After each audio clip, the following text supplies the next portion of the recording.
Just do it. Push through the resistance.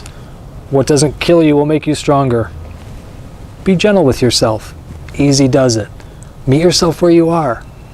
Does it ever feel like you're bouncing back and forth between these two extremes in your life and even in how you're working your recovery program? I'm Jamie Kowalski from GrowingBalance.com. I teach people in all types of recovery how to get and keep their lives together using practical, easy to understand tools for your health on all levels: physical, mental, emotional, even spiritual. I use these techniques myself all the time in order to keep my own freedom from alcohol addiction, and they'll work for your ongoing recovery too. So if you're anything like me, you have people in your life kind of coming at you from both sides of this equation, right? Maybe in your business or your work or your physical health, athletics, gym, your routine, your workout routine. Maybe you hear that push through it. Come on, you can do it. One more rep. Overcome the resistance. Get out of your own way. You're your own biggest obstacle. But on the other hand, we have other people in our lives, maybe in recovery meetings or counselors or dear friends who are concerned about us overdoing it, or maybe even our own bodies saying, hey, you overdid it in the gym. Take it easy, rest, relax, don't push yourself so hard. Like, it's okay, you don't have to overachieve, you don't have to be a perfectionist. Be kind to yourself, have some self-love. Don't go so extreme with drive and effort that you end up missing the joy of life day to day. And for me, it can seem really confusing between these two things because they both sound right.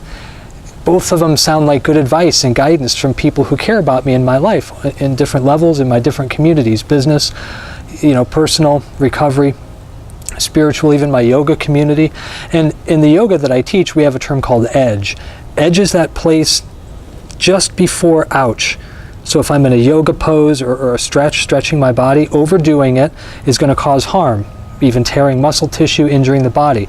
But not moving a little bit towards that growth is going to mean that I don't grow and change. The body doesn't evolve, and I'm not actually using the practice in a way that's helping me grow. And so that place before ouch, before self-bullying, before the self-lashing. I grew up in a school, in a house where I kind of learned to beat myself up. Like those things those self things that people torture with, they beat themselves on the back. Like, I'm really great at that. I don't go around carrying one of those and doing it, but I might as well, because I'm always like on my own ass about not being good enough. And if you can relate with that, you might really feel attracted to listen to that. Come on, just do it. Just get over the resistance and go, go, go. But I can swing the other direction. I can go too far with the pendulum in the other way. I can find excuses for laziness or procrastination, or I'm learning to be gentle with myself, so I don't feel like doing that today. I can go back and forth between these extremes. In the middle somewhere is edge, that place of appropriate self-challenge and self-achievement and accomplishment and growth, that moving in the direction I say I want to go with my life, but at the same time moving in this other direction of increasing self-nurturing and self-care and self-love, like I talked about in a recent video. So somewhere in the middle is that balance. That's why my educational operation here is called Growing Balance, because guess what? I have found and continue to find and continue to need to work on, frankly, growing my balance between these two extremes. And maybe you do also. That's where the yoga, the qigong that I teach, but even more importantly, the breathing, the mindfulness, the growing ability to come to a center of awareness, to take a pause, take a breath, and say, what's really my truth here? Is this one of those times where I need to push through resistance? And won't you try just a little bit harder? Couldn't you try just a little bit more? It's a lyric from one of my favorite songs, The Wheel. There are other times that inner guidance says, it's okay, be kind to yourself. Like the inner kids in me, the younger Jamie needs some nourishing and some not bullying, some not forcing, none of that self-whipping stuff. There are times when that's more appropriate. So finding that middle ground, the middle path, as it's called in the Buddhist tradition. I don't teach religious-related stuff. The things that I teach are applicable in everybody's life, whether you're religious or not religious.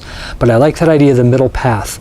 And finding it can be pretty freaking difficult unless we learn and apply the skill of mindfulness and coming home to our center and breath and self-reflection and learning one day at a time, what's the right action for me today? Where's edge? Where's the healthy self-challenge and growth without bullying and kicking the shit out of myself? That is a tough place to stay. And that's why we keep working at it together in the community of recovery. You and me both. I need you as much as I hope you'd like to hear from me about this sort of thing, because we can share with each other where we are in this process and help, frankly, keep each other on that middle path. That's what we do. As we connect, as we grow, as we move forward in our recovery one day at a time, however that looks, balancing growth with self-love and self-acceptance, finding edge, growing balance. If you'd like to be part of my community and receive more free information, please head over to growingbalance.com. I'd love to include you. You can also find me on Facebook at Growing Balance. And I'm so grateful that you took a little time for yourself today.